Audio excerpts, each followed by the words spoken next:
देखो यही उन लोगों को सोचना चाहिए कि देश उनको कभी माफ़ नहीं करेगा। देश की जनता का पैसा है, हज़ारों करोड़ रुपया खर्च होता।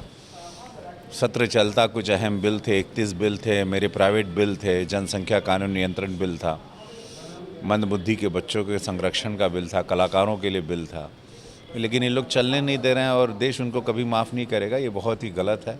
ये आपको अगर कोई भी समस्या है, आपको किसी भी बात पे बात करना है, उसके लिए वहाँ पर अध्यक्ष महोदय का पटल है, आप वहाँ बातचीत करिए, वार्तालाप करें, अपने सवाल जवाब, सरकार जवाब देने तैयार है, लेकिन सदन नहीं चलने देना, ये तो बहुत, ये देश की जनता का अपमान है, देश की जनता के पैसों का अपमान है और ये बहुत ही ओछी राजनीति मेरी नज़र में है।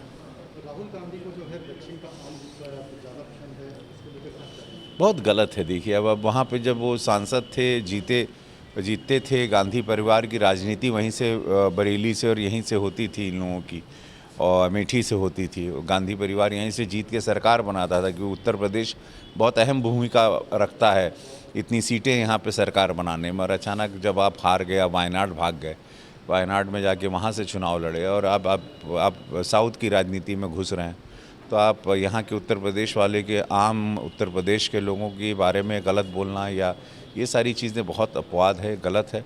ये विभाजन की राजनीति है, आम के बहाने विभाजन की राजनीति कर रहे हैं कि वहाँ के लोग अच्छे हैं, यहाँ के लोग अच्छे नहीं। तो इससे पता चलता है, मैं तो यही कहूँगा राहुल बाबू को, उत्तर प्रदेश के आम आपको पसंद नहीं है, उत्तर प्रदेश को कांग्रेस पसंद नहीं है, तो हिसाब बराबर है। उत्तर प्रदेश के विधानसभा चुनाव के पहले अगर कहा जाए तो ब्राह्मणों में से जो है वोटों को लेकर के खींचातानी शुरू हो गई है। हमको वही लगता है कि ये वही पार्टी थी जो तिलक तीर तलवार इनको मारो जूते चार, वो नारा हर, वो अगर ब्राह्मण का बच्चा जो पहली बार वोट देने जा रहा है, वो यूथ है, वो युवा, अपने माँ बाप से पूछे, अपने पिता से पूछे कि ये नारा भी था और कितने अत्याचार हुए, वो भी सब लोगों को पता है।